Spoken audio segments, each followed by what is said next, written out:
Hello everyone, welcome back to SR bag stories, जहां मैं आपके साथ क्रीपी इंसिडेंट्स करता हूं। अगर आपको भी अपने साथ क्रीपी इंसिडेंट्स करवाने हैं तो मैंने डिस्क्रिप्शन में एक मेल दिया है, वहां आप अपने एड्रेस सबमिट कर सकते हैं।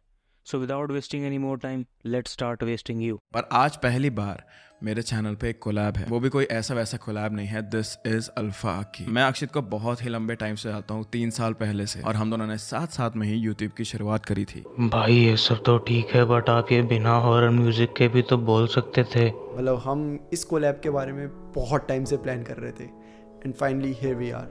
बहुत टाइम से प्लान करे तो ये रिजल्ट आया है। इसमें क्या प्लान किया भाई तुमने? 2 वीडियो बना के चिपका दी बस। और let's start this video. Okay, so हम सबकी लाइफ में कुछ ऐसे मूवमेंट्स होते हैं जिनको हमने बहुत टाइम से प्लान करा होता है। व्हाट द हेल, ये हॉरर स्टोरी इसी कोलैब के बारे में है क्या? लाइक हम महीनों से सालों से उसके बारे में सोच रहे होते हैं कि अगर हमारी लाइफ में ऐसा होगा तो हम ये करेंगे, अगर वैसा होगा तो हम वो करेंगे। ऐसा होगा तो ये करेंगे, वैसा होगा तो वो करेंगे, कोलैब करना होगा तो 2 वीडियो चिपका देंगे। व्हाट इफ वो मूवमेंट्स जिनके लिए हम सबसे ज़्यादा एक्साइटेड थे वो हमारी लाइफ के सबसे ज़्यादा डिस्टर्बिंग मूवमेंट्स बन जाए। हाँ, यही कोलैब की बात हो रही है। ऐसे ही कुछ हुआ था रिया के अंकल के साथ। रिया के अंकल जिनका नाम आकाश था। रिया के अंकल अल्फा अक्की। अल्फा अक्की की प्राइवेसी के लिए मैंने नेम चेंज कर दिया है, अक्की से आकाश, आकाश अक्की। हे। आकाश की अभी नई नई एंगेजमेंट हुई थी आदित्य के साथ। आदित्य असम से बिलोंग करती है एंड आकाश मणिपुर से। और ये काफ़ी टाइम पुरानी बात है, ये तब की बात है जब मणिपुर में बहुत ज़्यादा दंगे फसाद होते थे। हाँ, बहुत समय पहले, लाइक अप्रैल में 2023। तो आकाश आदित्य को बोलता है कि क्यों ना हम एंगेजमेंट तो हमने कर लिया बट शादी के लिए थोड़ी सी पोस्टपोन कर लेते हैं आगे।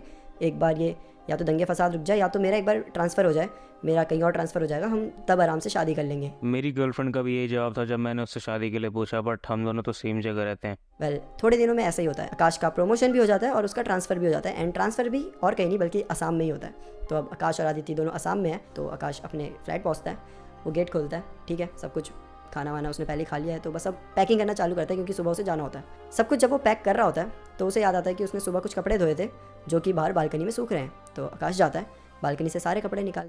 आकाश जाता है बालकनी में, कपड़े उतारता है। सॉरी। अब आकाश जब शाम को अपने फ्लैट में आता है, वो नॉर्मली ताला खोल रहा होता है कि वो ऐसे नीचे देखता है तो नीचे उसको कुछ अजीब सा दिखता है। वो उस चीज़ को उठा के देखता है तो वो आटे का कुछ डॉल टाइप बनी होती है जिसमें बहुत सारी पिन्स चुभाई होती है अलग अलग जगह। आकाश जो उसके रूममेट्स होते हैं, कलीग्स होते हैं, उन्हें बुलाता है, सब वहाँ पर आ जाते हैं और सब देख रहे हैं उसको एक एक करके। किसी को समझ नहीं आ रहा कि ये चीज़ क्या है और इसमें पिन्स क्यों ऐसी चुभी हुई है, किसी को कुछ समझ नहीं आ रहा। वेल सबको जब कुछ समझ नहीं आता तो सब यही सोचते हैं कि क्यों ना हम इसको जला देते हैं, समझ तो आ नहीं रहा क्या है, एक बार जला देंगे सब ठीक हो जाएगा। तो अब रात का टाइम है, ये सारे दोस्त एक साथ बैठे हुए हैं, इन्होंने कुछ ऑर्डर करा है और खा रहे हैं। आकाश ने जैसे ही अपनी फर्स्ट बाइट ली, उसके हाथों में चावल कम और कोई बाल बहुत ज़्यादा थे, कोई सफ़ेद रंग के ऐसे लंबे से बाल थे। जब रात होती है तो आकाश को ना बड़ा अजीब सा फील होता है, जैसे कि उसके शरीर में बहुत पेन सी हो रही होती है और उसे बड़ा अनईजी सा फील हो रहा होता है। कि तभी उसे ऐसा लगता है कि जैसे किसी ने तो उसके राइट पैर में कुछ पिन चुभाई है। एंड जब तक आकाश कुछ समझ पाता वहाँ से बहुत ज़्यादा ब्लड निकलना शुरू हो गया था।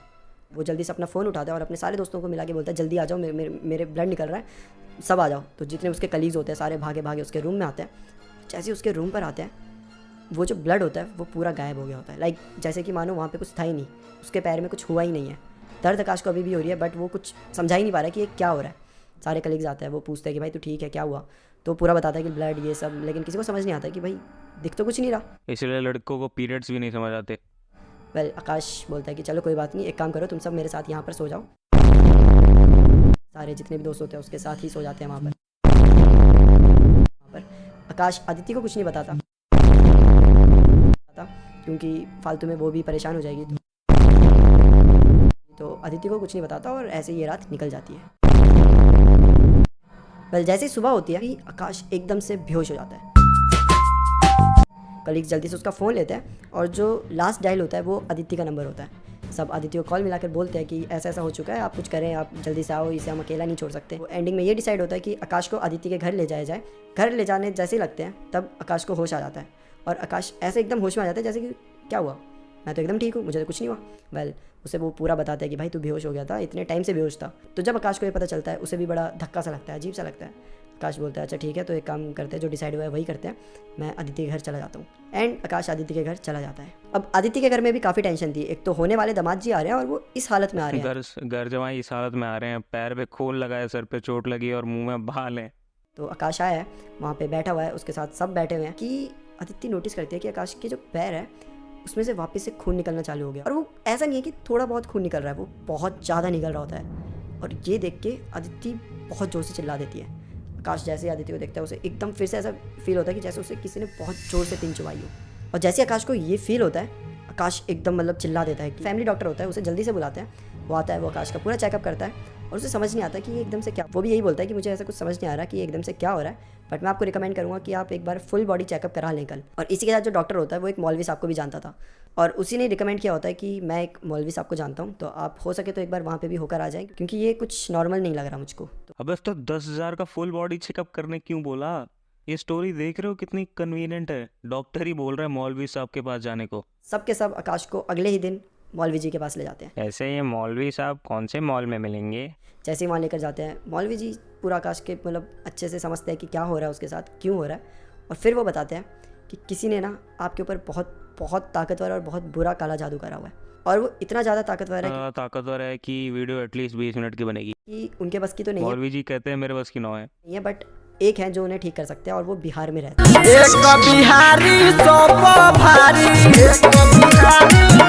मौलवी जी बताते हैं कि देखो, जो 2 पिन थी वो तो तुम्हें चुभ चुकी है दोनों पैरों में, और हाथ और चेस्ट बची है। अगर वो पिन आपके सर तक आ गई तो आपकी डेथ होना पक्की बात है। सब जैसे ही वहाँ से जा रहे होते हैं, मौलवी जी जो आदित्य के छोटे भाई होते हैं उन्हें बुलाते हैं और उनको एक मंत्र बताते हैं और बोलते हैं जब भी इनके साथ ऐसा कुछ हो तो ये मंत्र पढ़ लेना। आधा ही घंटा हुआ होता है कि आकाश को फिर से एक बार दर्द होता है और इस बार होता है उसको उसके लेफ्ट हैंड में, और ये दर्द अभी तक का सबसे ज़्यादा पेनफुल होता है। अल्फा आकाश रेड भी कर रहा था दर्द। आकाश चिल्लाए जा रहा है, उसका खून बहे जा रहा है। आदित्य का भाई फिर आता है और वो जैसे वो सब बोले जा रहा है, आकाश का दर्द और बढ़े जा रहा है। वो मंत्र से उसका दर्द कम नहीं हो रहा बल्कि बढ़ रहा है। मौलवी साहब, भाई साहब, गुड फॉर नथिंग। ये सब गाड़ी में बैठते हैं। इन्होंने जो अभी अवेलेबल होती है वही फ़्लाइट बुक कर दी होती है, तो बस ये घर आते हैं जल्दी से अपनी पैक वैक करके और अब गाड़ी लेके निकल गए एयरपोर्ट में। थैंक गॉड ये लोग पैदल नहीं चल रहे। अल्फाकी का खुद का चैनल होता तो वो पैदल चला देता है इनको। जैसे ही एयरपोर्ट में जा रहे हैं, ये उस तांत्रिक को भी कॉल मिला देते हैं जो मौलवी जी ने उनका नंबर दिया ही होता है। उसे वो पूरा मतलब कॉल पे समझा देते हैं ऐसा ऐसा हो रहा है, और वो तांत्रिक इन्हें बोलता है कि जो फ़ोन है वो आकाश को दो। आकाश ने फ़ोन अपने कान में लगाया और तांत्रिक फ़ोन में ही मंत्र बोले जा रहे हैं। अब ये एरोप्लेन में आ गए। एरोप्लेन में फ़ोन ऐसे करना अलाउड नहीं होता, तो सब एरोप्लेन मोड में डाल के अपना फ़ोन रख देते हैं। एरोप्लेन में ही आकाश को फिर से पेन होती है और इस बार होती है उसके चेस्ट में। और इतनी घटिया स्टोरी है ये, भयंकर घटिया स्टोरी है ये। सबसे घटिया स्टोरी मैंने आज तक जो सुनी है, वर्स्ट स्टोरी एवर। वेल, जैसा कि मौलवी जी ने बताया था, पहले आपके लेग्स में पेन होगी, फिर हैंड में, फिर चेस्ट में, एंड जो फाइनल होगा वो होगा आपके सर पे। चेस्ट में बहुत पेन हो रही है, खून निकल रहा है, किसी को कुछ समझ नहीं आ रहा। अब आकाश ना यहाँ पे चिल्ला नहीं रहा। सबको पता है कि अगर यहाँ पे आकाश चिल्लाएगा तो प्लेन वहीं रुक जाएगा, सब आएंगे, मेडिकल इमरजेंसी ये सब होगा, और आकाश को ऐसे जाने नहीं देंगे।